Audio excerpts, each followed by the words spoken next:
ABC General Hospital Spoilers reveal that the real crisis does not begin with a gunshot, a public betrayal, or a body on the floor. It begins with absence. It begins with the kind of silence that follows when the one man who always stood beside Sonny is suddenly gone, and the empire Sonny spent years holding together starts to shift beneath his feet. Jason's imprisonment does more than remove an ally. It tears open the structure that kept Sonny stable, protected, and feared all at once. For years, Jason was not simply an enforcer or a trusted lieutenant. He was the shield between Sonny and chaos, the man who absorbed the ugliest parts of Sonny's world so Sonny could continue standing at the center of it. Now that shield is gone, and what remains is a version of Sonny under pressure, cornered, furious, and dangerously aware that everyone around him can sense weakness. In Port Charles, weakness is never just noticed, it is hunted. That is what makes this moment so dark. Sonny is not grieving Jason in the ordinary sense. He is being forced to calculate around the loss while the enemy is already moving. There is no time for loyalty, memory, or emotional collapse. There is only strategy. There is only survival. And that is why Sonny makes the kind of choice that could either save him or destroy him from within. He begins looking for someone who can stand where Jason once stood, even though part of him knows no such replacement truly exists. Jason was unique because he gave Sonny something no one else ever could: absolute trust. What Sonny needs now is not just muscle, not just intelligence, not just a body at his side. He needs someone who can help him fight back while his enemies believe he is at his most vulnerable. That need becomes the first crack in the new war, because desperation always creates dangerous alliances. Rick emerges at exactly the right time and for exactly the wrong reasons. Sonny knows Rick is nothing like Jason, and that difference is both the appeal and the danger. Jason operated through unwavering loyalty, blunt force, and instinctive protection. Rick moves differently. Rick studies weakness, manipulates pressure points, and finds the hidden angle in every conflict. He is not the man Sonny would have chosen when his empire was strong. He is the man Sonny chooses because the rules have changed and because the battlefield has become more psychological, more deceptive, and more poisonous. Alongside Brick, whose value lies in information, surveillance, and quiet strategic precision, Sonny begins building something new. It is not as solid as what he had with Jason. It is more fragile, more intellectual, more uncertain. But Sonny convinces himself that uncertainty can be useful. If Sidwell expects Sonny to stumble without Jason, then Sonny will weaponize that assumption. He will turn apparent weakness into a trap.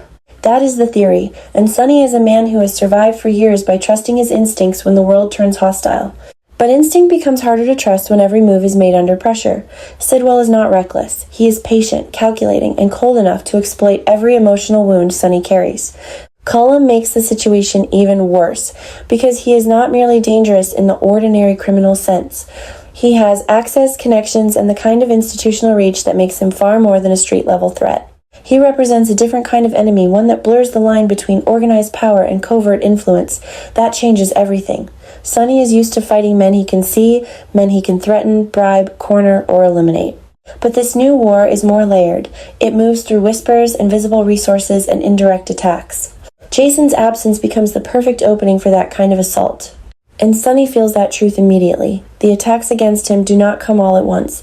They come in pieces, like calculated pressure applied to a weak structure. Information stops flowing as cleanly as it once did. Certain contacts hesitate. Trusted patterns begin to fail. The message is subtle but unmistakable. Sidwell believes Sonny is compromised. Sidwell believes the old machine no longer works. Sonny takes personal offense to that assumption, but beneath the anger is something more volatile, fear that Sidwell might be right. That is the kind of fear Sonny hates most. Not fear of dying, not fear of violence, but fear that the foundations of his power are no longer reliable. Once that fear takes root, it poisons every interaction around him. His dependence on Rick becomes the clearest symptom of that poison. On paper, Rick makes sense. Rick is sharp, adaptive, and ruthless in ways that fit this particular conflict. He can help Sonny think around corners. He can help turn legal pressure, strategic deception, and emotional manipulation into weapons. He can help Sonny strike without exposing himself too early, but none of that erases the fundamental problem. Sonny does not trust Rick the way he trusted Jason, and perhaps even worse, he knows he should not. That knowledge creates a constant internal war. Every time Rick offers insight, Sonny wonders what Rick is gaining. Every time Rick appears committed, Sonny questions how long that commitment will last. Every time Sonny leans on him, he feels the humiliation of needing a man he once would have kept at a distance. It is not just dependence. It is forced dependence, and for a man like Sonny, that is almost intolerable. Brick's presence helps, but only to a point. Brick provides intelligence, structure, and a cooler perspective. He sees patterns where Sonny sees betrayal and where Ric sees opportunity. Yet even Brick cannot solve the emotional void Jason leaves behind. He can support Sonny's war, but he cannot stabilize Sonny's soul. And that matters, because Sonny is not merely making strategic choices now, he is making wounded choices. He is trying to prove, to Sidwell, to Ric, and perhaps most of all to himself, that Jason's absence has not broken him. That desire becomes one of his most dangerous motives. Pride begins to shape decisions that should have been governed by patience. Sonny starts pushing harder, digging faster, demanding answers sooner. He wants the truth about who targeted Jason, who set events into motion, and who imagined that removing Jason would make Sonny easier to destroy. That obsession grows darker with every passing day. At first, Sonny frames it as justice, as loyalty, as the natural duty he owes Jason, but deep down it becomes personal in a more destructive way. Jason's downfall is not only an attack on a friend, it is an attack on Sonny's judgment, Sonny's blind spots, Sonny's empire, and Sonny's sense of control. Whoever orchestrated this did not merely wound Sonny, they exposed him. They forced him to face the possibility that he did not see the threat in time.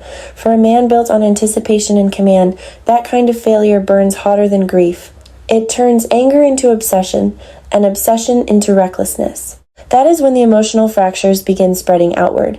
Sonny's alliance with Ric is not just risky because of Ric's nature. It is risky because everyone around Sonny will begin to feel the instability it creates. Ric is not Jason, and no one will mistake him for Jason. He does not inspire the same security. He does not carry the same code. He does not project certainty. Instead, he brings questions.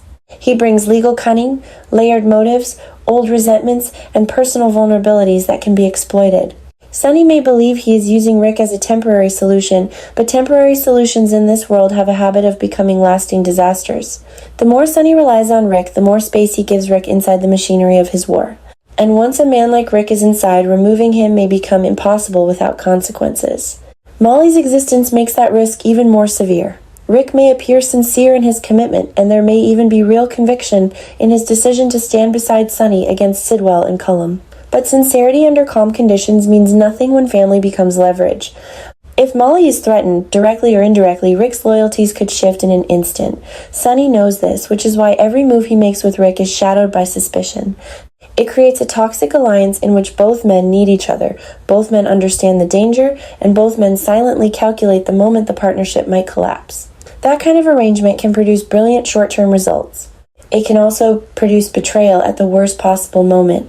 Sidwell, of course, is counting on exactly that kind of instability. Men like him do not simply attack bodies, they attack trust. They widen existing fractures until allies turn uncertain, and uncertainty turns fatal. Sonny's missing foundation is an invitation to escalate. Cullum becomes the physical embodiment of that escalation, a man positioned to apply pressure from angles Sonny cannot easily predict. Together, they create a dual threat that forces Sonny into constant reaction. On one side is Sidwell's long-range calculation. On the other is Cullum's immediacy, his access, his menace, and the sense that he can strike through channels Sonny does not fully control. Sonny responds the only way he knows how, by refusing to show fear, by pushing deeper into the conflict, and by pretending that anger is the same as strength. But anger is unreliable. It sharpens some instincts and destroys others. The result is a Sonny who becomes increasingly divided against himself. Part of him wants to be smarter than ever, more disciplined, more strategic, more adaptable in Jason's absence. Another part of him wants something far simpler and far more dangerous. He wants retaliation. He wants to punish someone until the pain in his own chest quiets down. He wants to tear through the fog, drag the hidden enemy into the light, and prove that he is still the man no one can corner. That inner contradiction makes every scene of this war more volatile. Sonny is not simply fighting Sidwell and Cullum. He is fighting the version of himself that emerges when control starts slipping away. That is where the darkest possibility begins to surface. The more Sonny tries to replace Jason, the more obvious it becomes that Jason was never replaceable in the first place. Ric can help in ways Jason could not. Brick can see things Jason never needed to see. Together, they can form a strategic counterweight, but neither man can occupy the emotional role Jason held. Neither can step into that space where loyalty and instinct fused into something almost unshakable. Sonny can rebuild operations, redirect power, and adapt his tactics, but he cannot recreate what was lost. Refusing to accept that truth may become his greatest vulnerability. If he keeps acting as though the machine can be restored by inserting new parts, he may miss the fact that the machine itself has changed forever. And yet that is exactly what makes the story so explosive. Sonny refuses surrender even when the ground beneath him is unstable. He refuses to retreat even when every instinct should tell him to slow down. He chooses battle, conspiracy, and calculated risk because he does not know how to live any other way. The alliance with Ric and Brick becomes more than a plan. It becomes a test of whether Sonny can evolve under pressure or whether pressure will only expose the limits of his old methods. Every step closer to Sidwell and Cullum brings another revelation, another hidden motive, another betrayal waiting behind a mask of convenience. The question is no longer whether Sonny can survive this attack. The question is what version of Sonny will remain by the time the truth is uncovered. Because the truth is coming, and it will not arrive cleanly. It will come with collateral damage, with broken trust, with consequences Sonny cannot fully contain. The search for the person who destroyed Jason's place in Sonny's world will drag old resentments back to the surface and turn every alliance into a potential threat.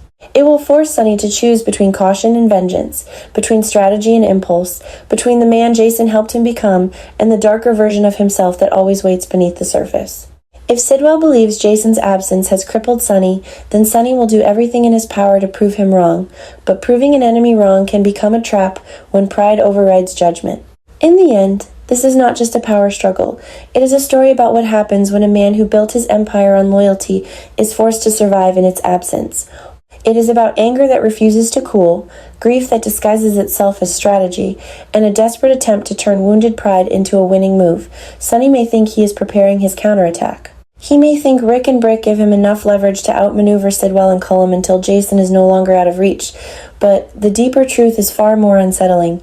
Sonny is entering the most dangerous phase of the war not because his enemies are strong, but because his own desperation is starting to dictate the battlefield.